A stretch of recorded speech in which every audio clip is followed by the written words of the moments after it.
দাদা, আমার তোর সাথে কিছু কথা বলার আছে। হ্যাঁ রে ভাই, বল কি বলবি। হ্যাঁ রে দাদা, কাল রামচরণ বাড়িতে এসে টাকা চাইছিল। বললো তুই নাকি ওর কাছ থেকে সার কিনেছিস। ও হ্যাঁ হ্যাঁ হ্যাঁ, হ্যাঁ আমি ওর কাছ থেকে সার কিনেছি তো। তা তুই টাকা দিয়ে দিয়েছিস ওকে? দাদা, ওর কাছ থেকে সার কিনে তুই ঠিক করিসনি। ওর ভারী বদনাম আছে। আরে না না, ওসব মিথ্যে। আসলে ও অনেক কমে সার দেয় তো, তাই ওরা অনেক শত্রু। ওই ব্যবসা লাটে তোলার জন্যই ওর নামে সবাই বাজে কথা বলে বেড়ায়। ও সব কথায় তুই কান দিস না। না দাদা, আমি শুনেছি ও রাসায়নিক সার বিক্রি করে।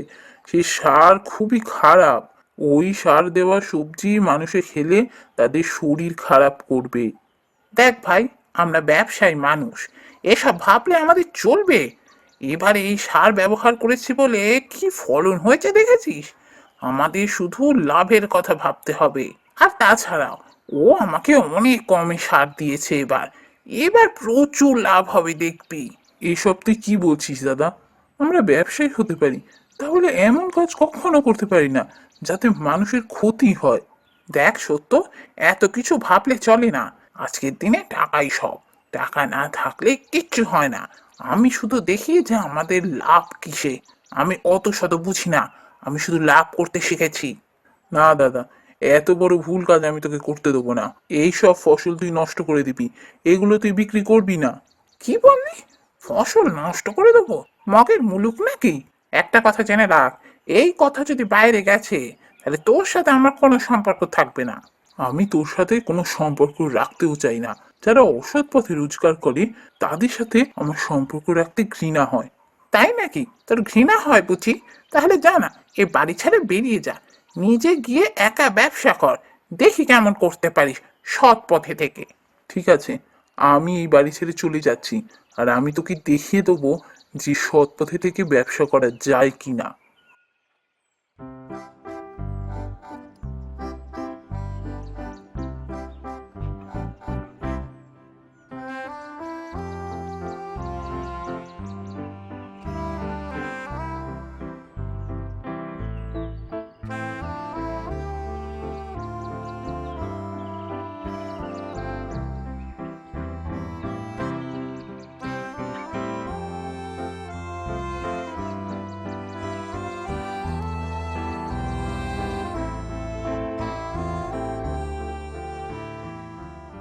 তুমি দাদার কাছে মাথা নিচু না করে একদম ঠিক কাজ করেছো। দাদা একদিন ঠিক বুঝতে পারবে আজ যেটা করছে সেটা ভুল করছে।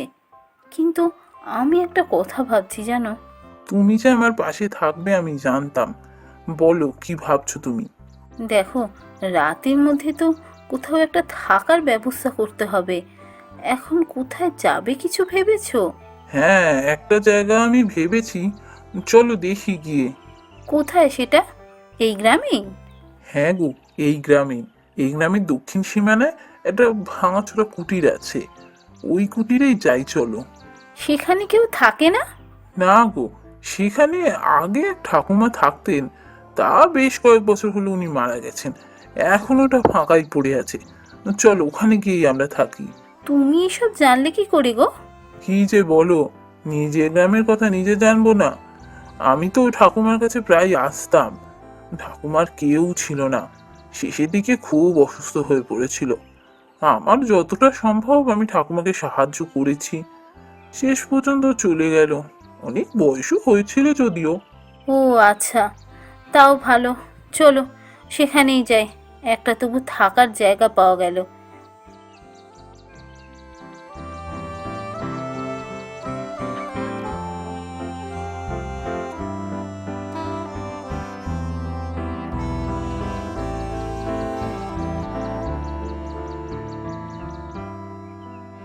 এই যো, এই হলো সেই কুটির। খুব খারাপ অবস্থায় আছে। তোমার থাকতে খুব কষ্ট হবে। কিচ্ছু কষ্ট হবে না, একটা থাকার জায়গা পাওয়া গেছে এই অনেক। এখন আমি বরং ঘরের ভেতরে গিয়ে ঝাড়া মোছা করি। আর তুমি এক কাজ করো, এই কিছু খাবার কিনে নিয়ে এসো। আজ কোনো রকমে কেনা খাবারই চালিয়ে দিই, কাল থেকে না হয় রান্না বান্না শুরু করব। সব আগে জোগাড় করতে হবে তো। আচ্ছা ঠিক আছে, আমি তাহলে আসি। তুমি যাও ঘরের ভেতর।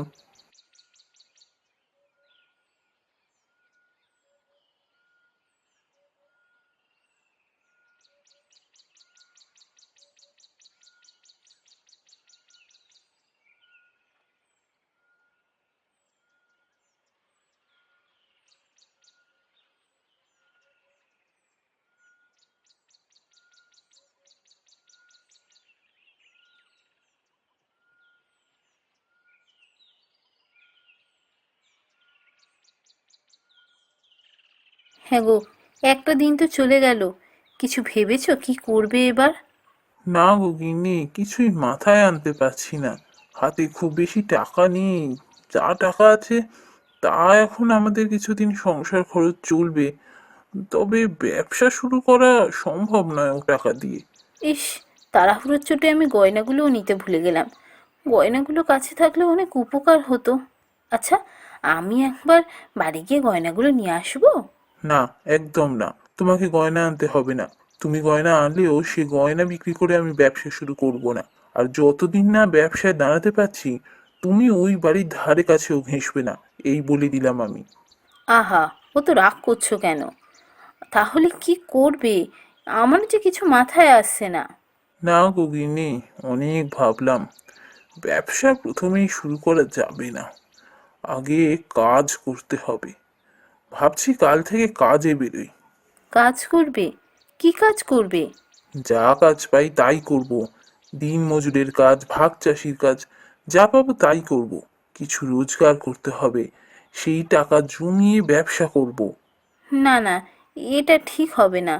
দেখো, তুমি যে এই গ্রামের একজন ব্যবসায়ী সেটা সবাই জানে। এখন তুমি গ্রামে যদি কাজ খুঁজতে বেরো, তোমায় সবাই ছোট করবে। আচ্ছা, অন্য কিছু ভাবো না। না না, এইসব ভাবলে চলবে না। এখন আমাকে টাকা রোজগার করতেই হবে, না হলে ব্যবসা খুলতে পারবো না। আমারও মাথায় যেন কিছুই আসছে না। এক কাজ করি, চলো একটু বাইরে থেকে ঘুরে আসি। সতেজ হাওয়া পেলে মাথা খুলবে। চলো। চলো ঘুরে আসি। তবে আর কিছু ভাবার নেই, এছাড়া আর কোনো উপায় নেই। আচ্ছা আচ্ছা, সে না হয় দেখা যাবে এখন। চলো চলো, একটু বেরিয়ে আসি।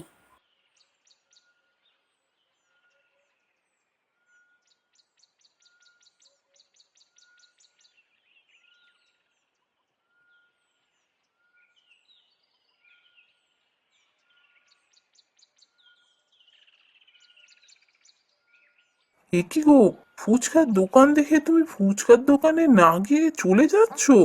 কি হলো গো তোমার? শরীর খারাপ নাকি? না গো, আজ আর ফুচকা খাবো না। চলো। কেন, কি হয়েছে? ফুচকা খাবে না কেন?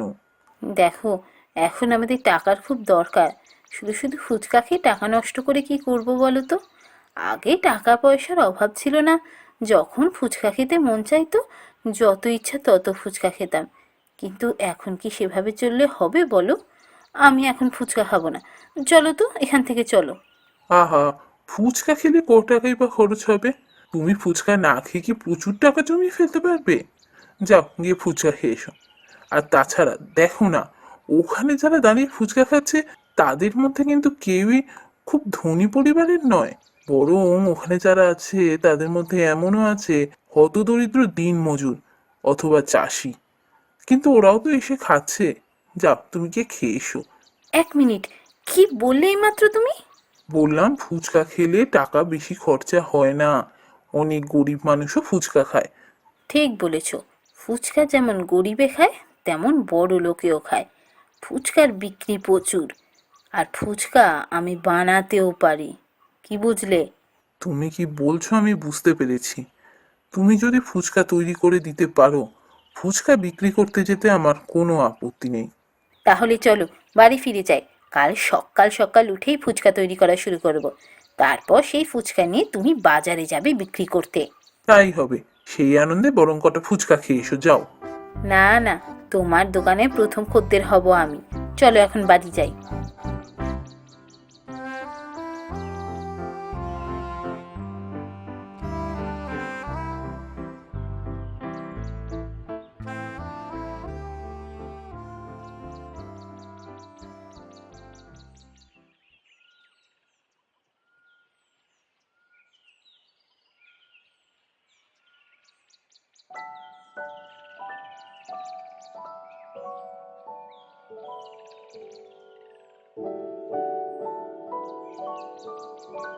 হ্যাঁ গো, সব তুমি ঠিকঠাক করে দিয়েছো তো?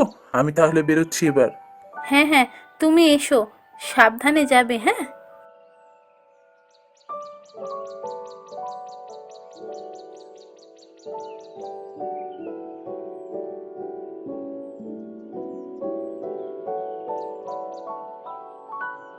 ঠাকুর, তুমি দেখো, ফুচকার ব্যবসাটায় যেন আমরা দাঁড়াতে পারি।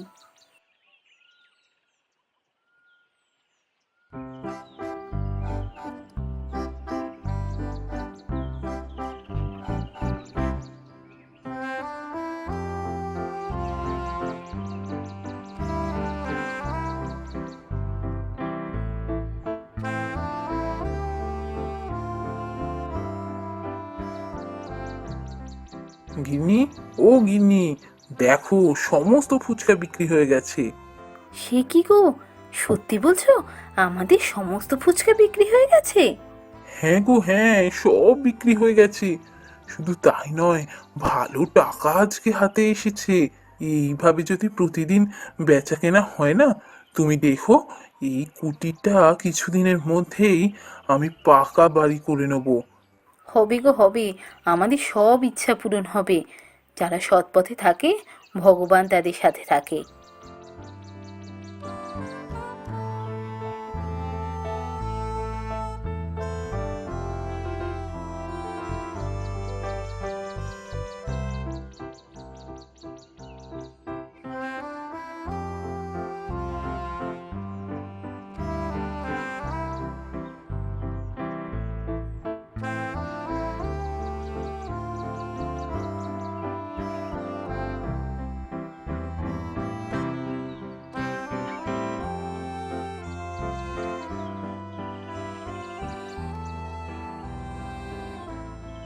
হ্যাঁ গো, তুমি এখনই বেরোচ্ছ?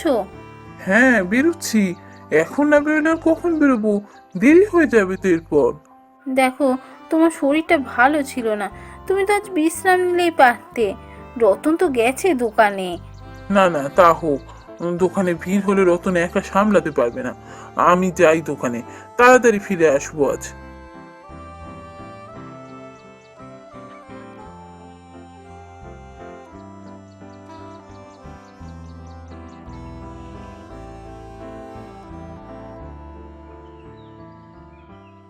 সত্য, সত্য, একটু দাঁড়াও সত্য। আরে বৌদি যে, কেমন আছো তোমরা? কতদিন পর তোমাদের সাথে দেখা হলো। দাদা কেমন আছে? ভাই সত্য, বড় বিপদে পড়ে তোমার কাছে দৌড়ে এলাম। আমাদের বড্ড বিপদ, তুমি যদি সাহায্য না করো। আহা, কি হয়েছে সেটা বলো। তুমি তো জানো ভাই, তোমার দাদা রাসায়নিক সার ব্যবহার করা শুরু করেছিল, যে কারণে তুমি বাড়ি ছেড়ে চলে এলে। আমিও অনেকবার বারণ করেছিলাম, আমার কথাও শোনেনি। গত 2 বছর একইভাবে রাসায়নিক সার ব্যবহার করে সবজি ফলিয়েছে আর চড়া দামে বিক্রি করেছে। রাসায়নিক সার ব্যবহার করার জন্য সবজিগুলো দেখতে খুব সুন্দর হতো, লোকের পছন্দ হতো, চড়া দামেই লোকে কিনে নিয়ে যেত। এবারে হয়েছে কি, ধীরে ধীরে এই খারাপ সবজি খেতে খেতে মানুষ অসুস্থ হতে শুরু করেছে। সবাই এখন বুঝতে পেরেছে তোমার দাদার সবজি খেয়েই সবাই অসুস্থ হচ্ছে। এবার সারা গ্রামবাসী তোমার দাদার উপর চড়াও হয়েছে। মোড়ল মশাই সভা ডেকেছে তোমার দাদার বিচার হবে বলে। আমার খুব ভয় করছে। তুমি একবার চলো, তুমি যদি তোমার দাদাকে বাঁচাতে পারো, না হলে গ্রামবাসী তোমার দাদাকে ছেড়ে দেবে না। এটা তো হওয়ারই ছিল বৌদি। আমি অনেকবার দাদাকে বারণ করেছিলাম। লোভ ভালো জিনিস নয়। লোভ করতে থাকলে একদিন না একদিন পস্তাতে হবেই, বিপদে পড়তেই হবে। কিন্তু দাদা তো আমার কোনো কথাই শুনলো না। এখন আমি কি করব বলো তো? গ্রামবাসী আমার কথা শুনবে কেন? মূল মশাই বা আমার কথা শুনবেন কেন? তবু ভাই, তুমি একটা বার চলো, তুমি গিয়ে দাঁড়ালে আমি অনেকটা সাহস পাবো। আমার খুব ভয় করছে। আচ্ছা ঠিক আছে, চলো আমি যাচ্ছি।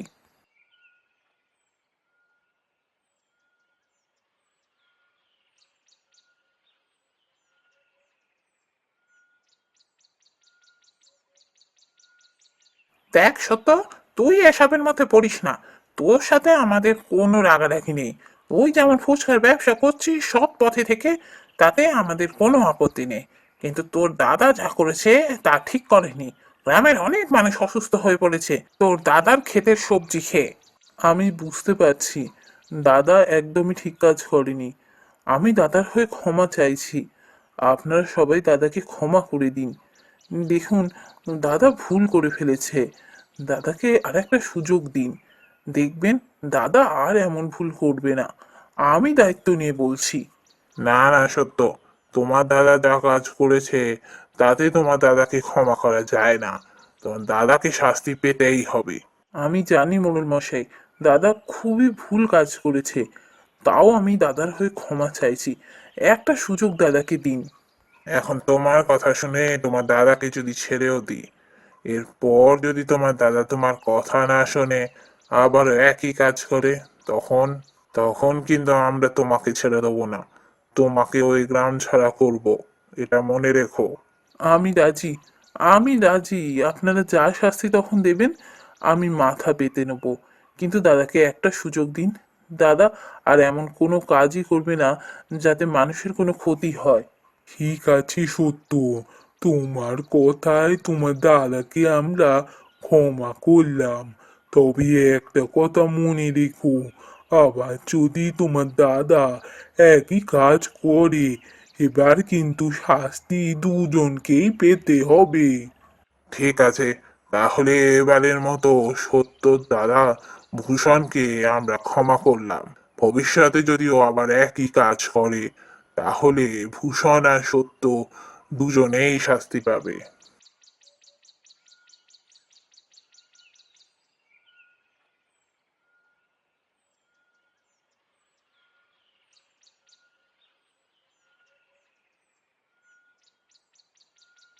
ভাই, তুই যে আমার বিপদ শুনে দৌড়ে আসবি আমি তা ভাবতেও পারিনি, তুই আজ আমাকে বাঁচালি।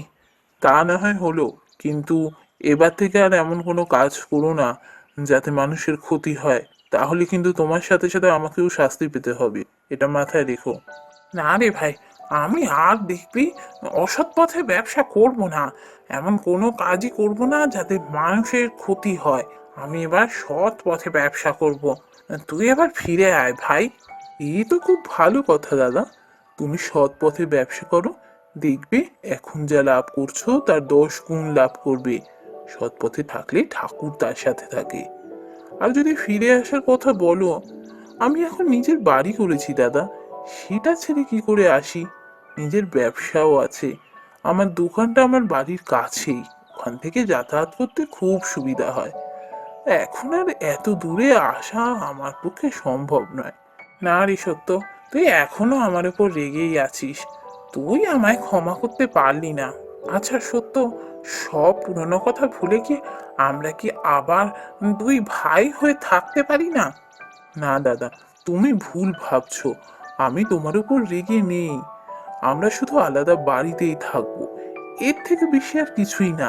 আমরা আগে যেমন ভাই ছিলাম এখনো তেমনই দুই ভাই হয়েই থাকবো, তোমার বিপদে আমি তোমার পাশে এসে দাঁড়াবো, আমার বিপদে তুমি আমার পাশে গিয়ে দাঁড়াবে, আবার আনন্দের মুহূর্তে আমরা সবাই একসাথে থাকবো, এর থেকে আর বেশি কি চাই দাদা? সত্যকে তুমি যেতে দাও। সত্য নিজে কষ্ট করে বাড়ি করেছে, সেই বাড়ি ছেড়ে কি ওর আসতে মন চায়? আর ওর দোকানটা ওর বাড়ির কাছে, ওরও তো সুবিধাই হবে। ভাই সত্য, তুমি জয়াকে নিয়ে একদিন বাড়িতে এসো, অনেক দিন আমরা একসাথে রান্না করিনি, খাওয়া দাওয়া করিনি, জয়াকে নিয়ে একদিন সকাল থেকে চলে এসো। ঠিক আছে, তাহলে তাই হোক, এই রবিবারই বরং আমরা একটা পিকনিক করি, আমাদের বাড়িতেই হবে সব, আমি জয়াকে নিয়ে সকাল সকাল চলে আসবো। হ্যাঁ হ্যাঁ, তাই হোক। যাক, এতদিন পর তোমাদের ঝগড়া শেষ হলো, আমার যে কি আনন্দ হচ্ছে, আবার আমরা সবাই মিলে একসাথে সময় কাটাবো।